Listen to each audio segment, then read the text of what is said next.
Hi, everybody. Hello, I'm Ryan. I'm Bethany. And we are Ryan and Bethany Board Game Reviews! Yeah! I'm so excited! I love being me! Okay, and today we're going to be talking about Race to the Raft. The artwork and the gameplay is designed by Frank West and is published by City of Games. If you are familiar with a little game called Isle of Cats... You might not have heard of it. that it featured all these polyomino tiles. You're trying to fill up this ship with these with all these different cats. So this is kind of the sequel, further down the road, of all these cats trying to escape an island, get to this raft to escape this burning forest fire, I guess. So yeah, this has kind of got lots of different scenarios and modules. Let me give you a quick overview of how to play. We're going to go through the initial scenario, so there's no spoilers. All right, here is our setup for Race to the Raft. Here's our campaign book. It's actually going to tell us a whole bunch of different setups for a whole bunch of different games.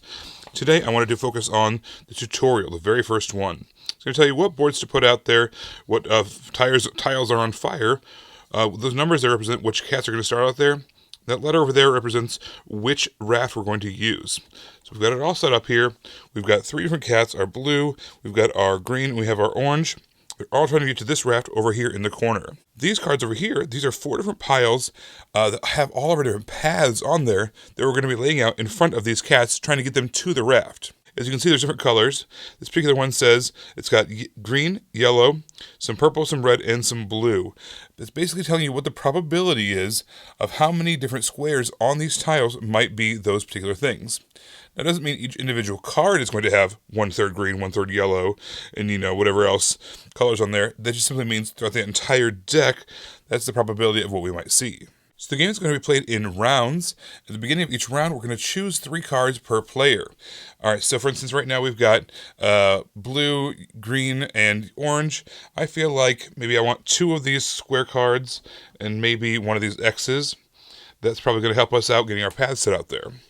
And sure enough, we've got lots of green. This is going to be perfect for getting the green ones out of there. So on our turn, we might do something like this. Laying a path out there.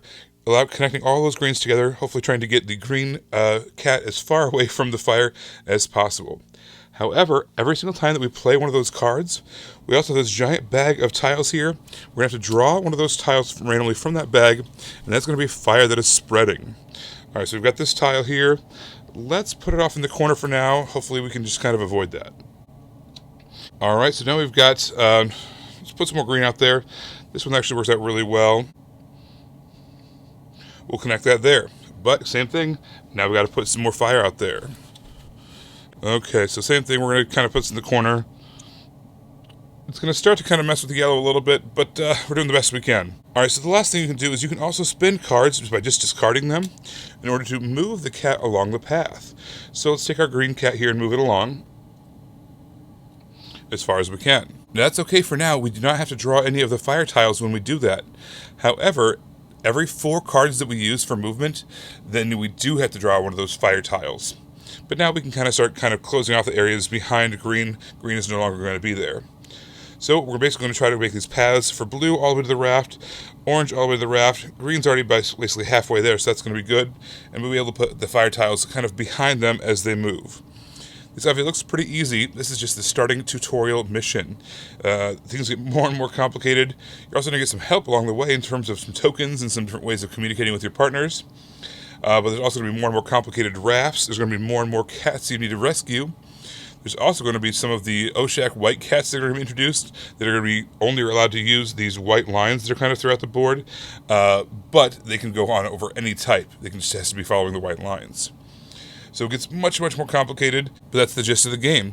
You're going to be drawing the cards that you think are going to be the most helpful for your particular cats that you're moving around. As you're placing the tiles, you're going to be placing fire behind them, or out of their way, hopefully.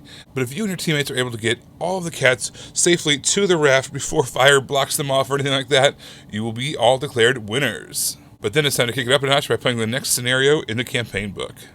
The game did a really good job of walking you into the gameplay. So it has that very first one that you're playing, and it's explaining the different cards. It really just kind of holds your hand as you're playing the game, which makes it super easy as you carry on and play the more complex ones, because by the time you get to the more complex, it doesn't feel like you're learning anything complex at all, because you already know what's happening. You already know how the things interact with each other. So it just did a really good job of walking you through the complexity of the game. I thought the communication, the way it was handled between players in this game was really great. It's a full cooperative game, but you are not allowed to talk to other players. There's a limited interaction. There's a limited ability to talk to other players about what your plans are. That does a couple things that are positive. One thing is there's no alpha game. You cannot tell someone else what to do on their turn because you can't talk on their turn. But you can meow at them. Okay, so speaking of that, there's another. Once you get a little bit further on in the introductory missions, you do have the ability to talk, but only a little bit. So you get to one tile. It basically lets you break the rules and kind of say, hey, this is what I've got going on. Here's what I think you should do with that tile. The reason I'm saying it is because I've got some future knowledge that you might have had otherwise. Yeah.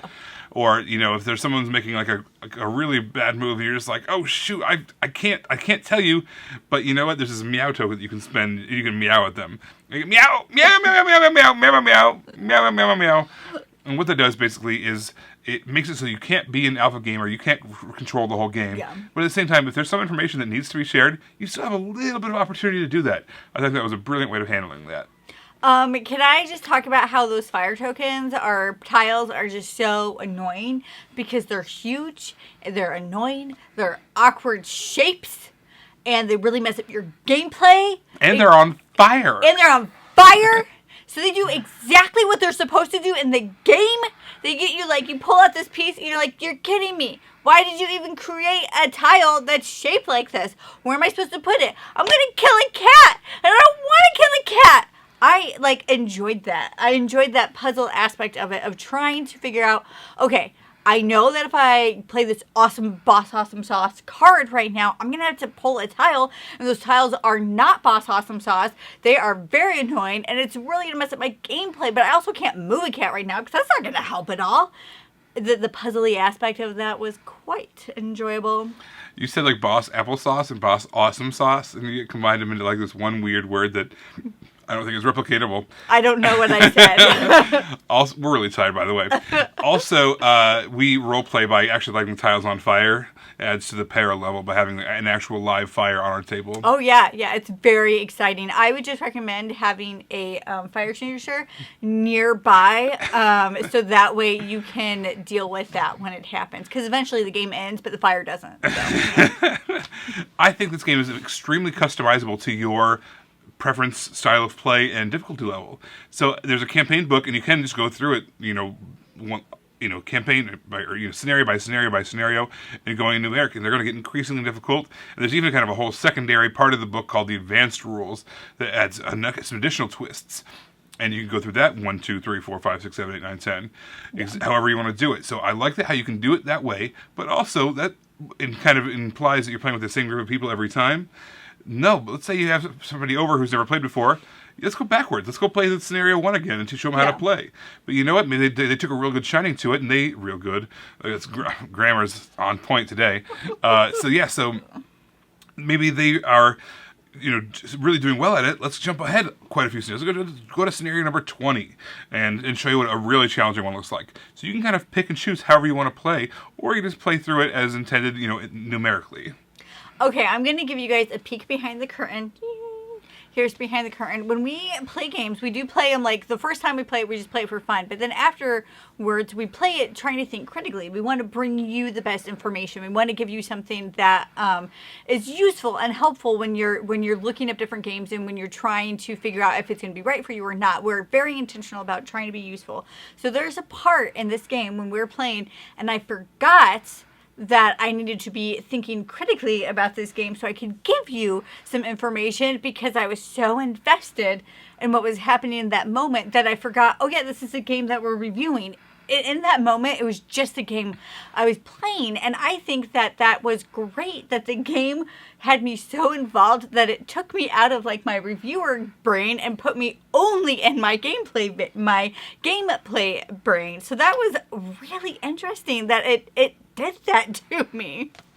All right, you guys, I'm going to say something not controversial, but unpopular, I suppose. I didn't love Isle of Cats. I know! dare you? I liked Isle of Cats, and I still have some ongoing plays of it on BGA, on Board Game Arena, and I like it. I just don't love it. I know a lot of people really love it. So I was a little worried that Race to the Raft was going to be, just Isle of Cats 2, Yeah. basically.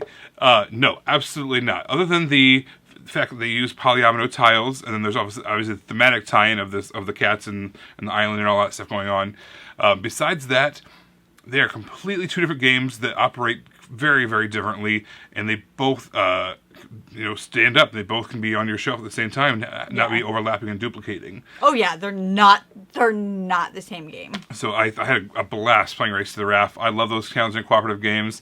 I thought this kind of walked you into the more challenging gameplay really smoothly.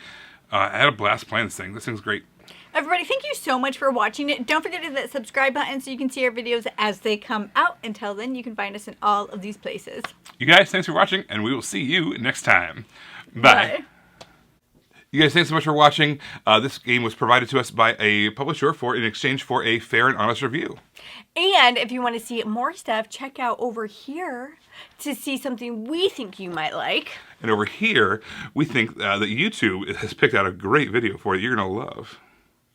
Thanks, guys. We'll see you next time. Bye.